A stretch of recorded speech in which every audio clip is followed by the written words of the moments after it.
Hello everyone, आप सभी का स्वागत है हमारे यूट्यूब चैनल में। तो जैसे कि हमने पिछले एपिसोड में देखा था, जो उनका जो आयरन बोन सेक्ट होता है वो उस मार्शल आर्ट चैंपियनशिप को जीत जाता है और इसे जीतने वाला शाओजी होता है। हालांकि सेमीफाइनल और फाइनल राउंड तो काफी ज्यादा बोरिंग होता है, क्योंकि जून के ही सारे डिसाइपल्स इन दोनों राउंड्स में गए थे। सारे डिसाइपल्स ही एक दूसरे के क्लासमेट्स होते हैं, इसलिए नाम मात्र की यहाँ पे फाइटिंग करते हैं और शाओजी को वो जितवा देते हैं। क्योंकि 5 साल पहले शाओजी की जो कल्टीवेशन अचानक से लॉस्ट हो गई थी, जिसके कारण उसी की फैमिली ने उसके धक्के मार के धिक्कारते हुए घर से बाहर निकाल दिया था। और आज उसने बिना कोई कल्टीवेशन लेवल की ही इस चैंपियनशिप को जीत करके अपनी खोई हुई इज्जत को उसने वापस पा लिया है। इसी बात का जश्न वो लोग मना रहे होते हैं। यहाँ जून के साथ साथ उसके सारे डिसाइपल्स पी करके टल्ली हो जाते हैं। अगली सुबह ये लोग अपने सेक्ट की तरफ निकल पड़ते हैं। अब यहीं से एपिसोड की शुरुआत होती है और हमें आसमान में एक बहुत सी तेज बिजली की कड़कने की आवाज सुनाई देती है। ये भयानक सी थंडर लाइटनिंग जो होती है वो एक पॉन्ड में गिरती है, इसके कारण वहाँ पे एक नए इंसान का जन्म होता है। ये नया कैरेक्टर जो है वो देखने में काफी ज्यादा सीरियस, लेकिन आगे आपको पता चलेगा कि ये बहुत ही ज्यादा फनी कैरेक्टर है, जिसका नाम जेन है। और वो जागते ही अपनी भारी सी आवाज में सोचने लगता है कि 1000 साल के बाद इस सोल को एक मर्तबान में ट्रैप करके रखा गया था, लेकिन फाइनली 1000 साल के बाद मैं दोबारा से इस शरीर में जीवित हो पाया हूँ। क्योंकि वो किसी लिंग्याओ बंदे को कोस रहा होता है कि वो दोबारा से उसने जन्म लिया है इसी लिंग्याओ से ही बदला लेने के लिए। जिस लिंग्याओ पे उसने जान से भी ज्यादा भरोसा किया, उसने तियान जुआन की खातिर उसे धोखा दिया और एक खाई में गिरा दिया, जिसके कारण उसकी मौत हो गई। और फिर उसकी ये जो सोल है वो 1000 साल तक एक मर्तबान में कैद रही। लेकिन फाइनली आज मैं एक नाइट एम्परर के रूप में जाग चुका हूँ और अब तुमसे बदला लेने के लिए मुझे सालों इंतजार नहीं करना होगा। अब ये सारी बातें वो अपने मन में ही कर रहा होता है, लेकिन जब वो अपनी आवाज से यहाँ चिल्लाने की कोशिश करता है तो उसे पता चलता है कि उसे बॉडी तो मिली है, लेकिन उसकी आवाज जो है वो किसी लड़की की तरह एकदम महीन है। अपनी ही आवाज से यहाँ पे चिढ़ हो रहा होता है, लेकिन वो इतना ज्यादा बदला लेने के लिए डिस्प्रेस था कि वो इस आवाज को भी एक्सेप्ट कर लेता है। आगे वो पूरा नंगा होता हुआ यहाँ अपने आप से ही प्रण करता है, आज के बाद से इस वर्ल्ड की कोई भी ताकत मुझे इस लिंगियाओ से बदला लेने के लिए नहीं रोक पाएगी। लेकिन तभी उसके इस प्रतिज्ञा के बीच में ही एक उड़ती हुई फुटबॉल उसके चेहरे को हिट करती है। वो थोड़ी देर पहले तो ये डिंगे हाँक रहा होता है कि कोई भी दुनिया की ताकत उसे रोक नहीं पाएगी, लेकिन एक बॉल के हिट होते ही वो वहाँ बेहोश पड़ा होता है। अब इस फुटबॉल से खेल रहा होता है वो सुमो। जैसे ही उसकी बॉल किसी दूसरे को हिट करती है वो उसे देखने के लिए आता है और उस चेन को वहाँ पे नंगा देख करके इनमें से किसी को भी हैरानी नहीं होती। गिल्ली पूछता है कि अब इस बंदे का क्या करें। वे जुनू से कहता है कि देख नहीं रहे हो कि इस बंदे को यहाँ पे इस जंगल बेहड़ में किसी ने लूट लिया है, तो चलो इसकी भी मदद की जाए, इसे हम अपने साथ अपने सेक्ट ले जाएंगे। अब आगे उस चेन को एक फटे पुराने बोरी में लपेटा जाता है और उसे ये सब टांग टूंग करके अपने सेक्ट में ले आते हैं। अब इधर सेक्ट के जो बाकी के डिसाइपल्स होते हैं वो लीडर जुन का और बाकी के चैंपियनशिप जीतने वाले डिसाइपल्स का काफी अच्छे से स्वागत करते हैं, क्योंकि उस कंपटीशन में जीतने की खबर इन तक पहुंच चुकी थी। ये सारे डिसाइपल्स यहाँ बहुत अच्छे से इनका वेलकम करते हैं। सेक्ट की जो लड़कियां होती है वो तो पूरी तरह से यहाँ पे ली पे फ्लैट हो चुकी थी। इसके आते ही वो उसे अपने प्यार का इजहार करते हुए कहती है कि मैं तुम पे तो फ्लैट हो गई हूँ, इसलिए मेरे ऑफर को कंसिडर करना। आगे जो सुमो होता है वो डोरा को देख करके काफी ज्यादा खुश हो जाता है, ये कहते हुए कि सेक्ट के बाहर का खाना तो काफी ज्यादा बुरा था, मैंने वहाँ पे सिर्फ तुम्हारे खाने को बहुत ही ज्यादा मिस किया। हालांकि ये सिर्फ 2 ही दिन के लिए सेक्ट से बाहर गए थे, लेकिन सभी डिसाइपल्स एक दूसरे से इस तरह से मिल रहे होते हैं जैसे कि जन्म जन्मों से नहीं मिले हैं। इनका ये जो मिलाप सीन होता है वो काफी ज्यादा ह्यूमरस होता है और इनके इस मिलान के चक्कर में वो जो नया बंदा चेन होता है उसकी बॉडी के तो लाश की तरह इधर उधर फेंका जा रहा होता है। जून यहाँ इनकी इस अफरा तफरी को देख के कहने लगता है कि इस सेक्ट के मास्टर और जिसने चैंपियनशिप जीता है इसे तो कोई पूछ ही नहीं रहा।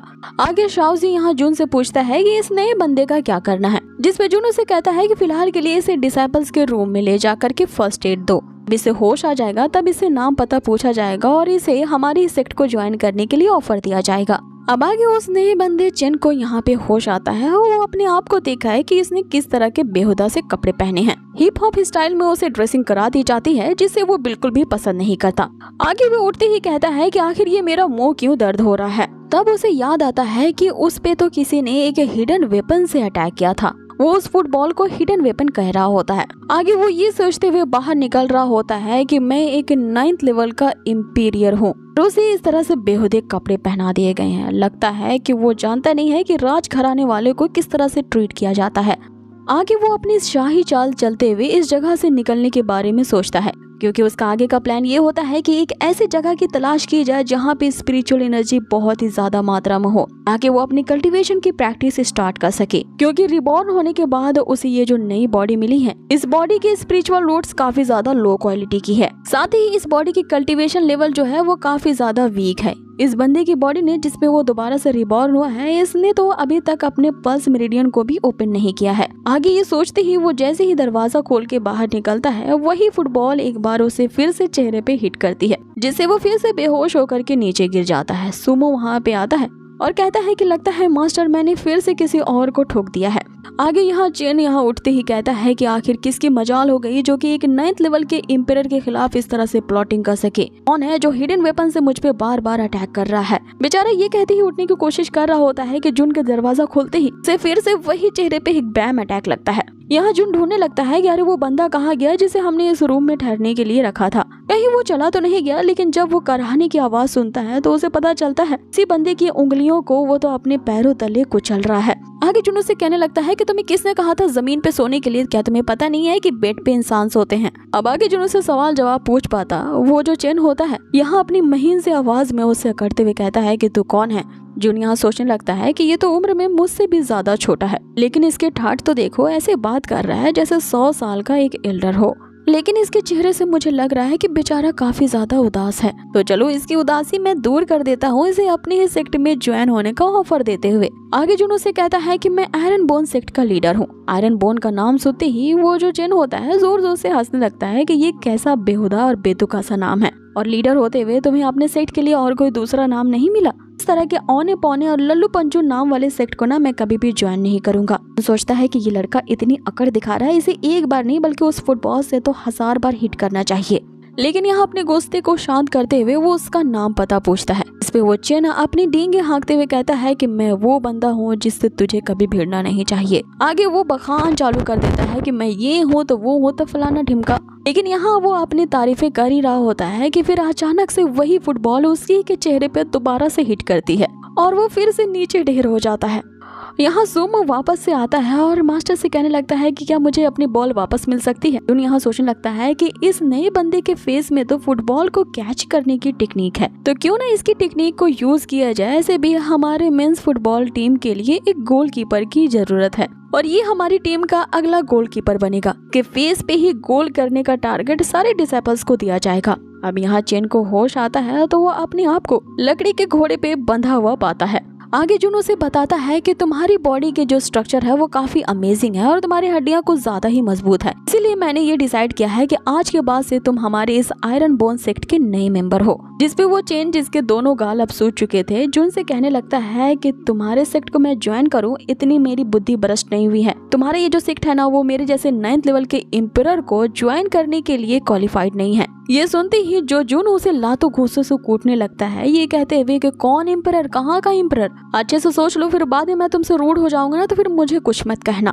जिस पे चिनो से कहता है कि तुम्हारी हिम्मत कैसे हुई मुझे धमकी देने की। तो जुनो से कहता है मैं तुझे धमकी नहीं दे रहा हूँ, बल्कि एक डेमो देख लो, उसके बाद तुम डिसाइड करना। आगे वो जो सारे डिसाइपल्स होते हैं एक एक फुटबॉल लेकर के खड़े होते हैं। आगे चिन जो होता है वो अपनी सूझी हुई आवाज में उनसे पूछता है कि आखिर तुम सब करने क्या वाले हो। बारी बारी से सारे डिसाइपल्स वहाँ पे चालू हो जाते हैं। जो वो चिन का जो फेस होता है वो उस फुटबॉल को कैच करने की उसमें अमेजिंग टेक्निक होती है, इसीलिए जो चाहे जिधर से भी बॉल मार रहा होता है सीधा उसके फेस पे ही जाके हिट होता है।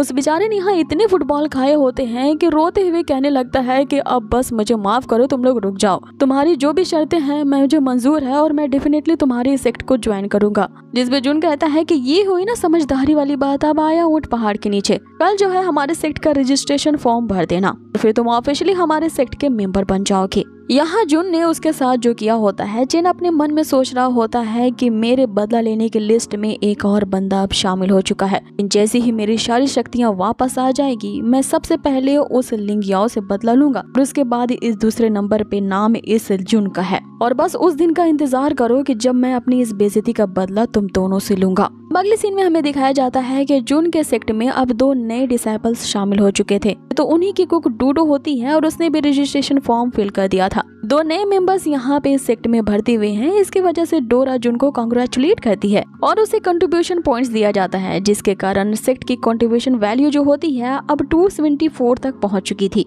आगे जुन जो होता है वो उन दोनों को अपनी स्पेशल मार्शल आर्ट की बुक देता है।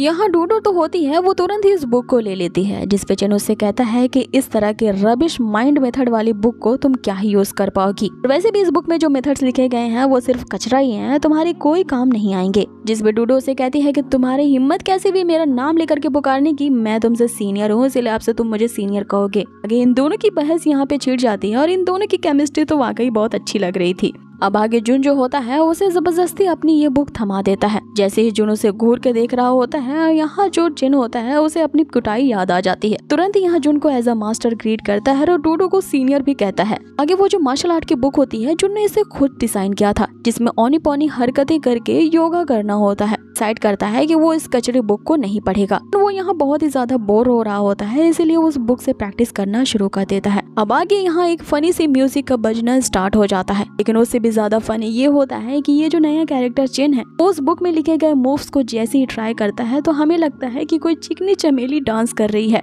अब उसका ये डांस इतना ही ज्यादा फनी होता है कि मैं इस सीन को बार बार रिवाइंड करके देख रही थी। लेकिन यहाँ मजेदार बात ये होती है कि उसकी ये प्रैक्टिस काम कर रही थी। जैसे जैसे ये चिन यहाँ पे ये अतरंगी से मूव्स कर रहा होता है, उसकी ऑरा रिलीज होना शुरू हो जाती है और उसे अपनी बॉडी के अंदर डिवाइन एनर्जी महसूस होने लगती है। वो यहाँ सोचने लगता है कि आखिर ये एक 9th लेवल का सेक्ट है तो इनके पास इतनी प्रीशियस बुक कहाँ से आ गई, जिसके कारण उसकी बॉडी की ये जो रिफाइनिंग टेक्निक है वो ओपन हो चुकी है।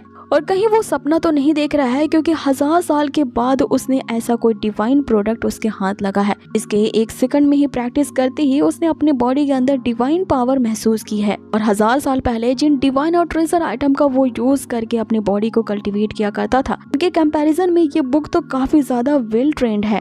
लेकिन ये करते करते अगली मूव वो ऐसे करता है जैसे उसे जोर से बाथरूम आई है।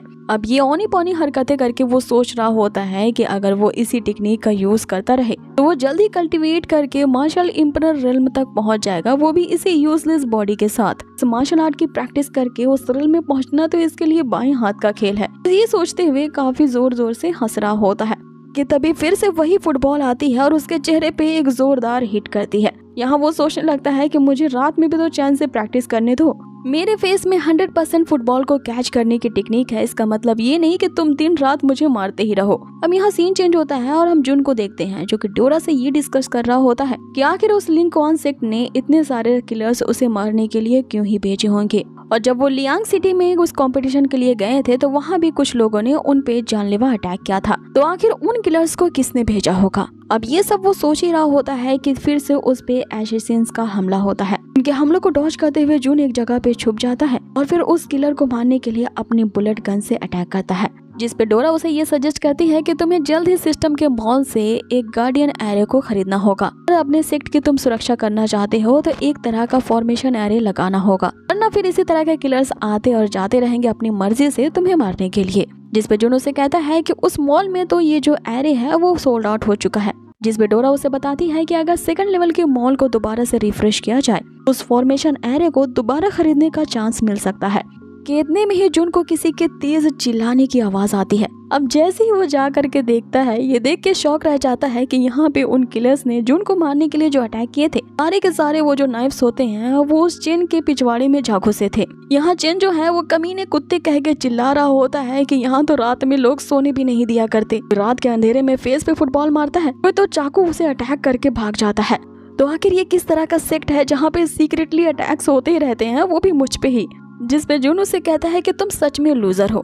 फाइनली तुम्हारी फेस की टेक्निक ने इन चाकुओं को अपने फेस पे ना लेने के बजाय किसी और जगह पे ले लिया ना। अगर ये अटैक तुमने अपने चेहरे पे ले लिए होते तो आधे काने और भैंगे नजर आते। और इसी फनी सीन के साथ ही ये एपिसोड गाइस यहीं फिनिश होता है। सो गाइस, आप लोगों को ये आज का एपिसोड कैसा लगा मुझे जरूर बताएं। और हंस हंस के तो मेरा बुरा हाल है इस सीरीज को देख के, तो मैं इस सीरीज को तो आप लोगों को जरूर रिकमेंड करूंगी। एक लाइट हार्टेड और ह्यूमर और फन से भरा हुआ एक सीरीज की तलाश कर रहे हो तो ये बेस्ट है। और अगर किसी परेशानी की वजह से आप उदास हो तो जरूर इस सीरीज को देखना, ये आपको हंसा देगा। बहुत ही जल्द मिलते हैं गाइस इसके नेक्स्ट अमेजिंग से एपिसोड पे। Till then take care, stay healthy, good bye.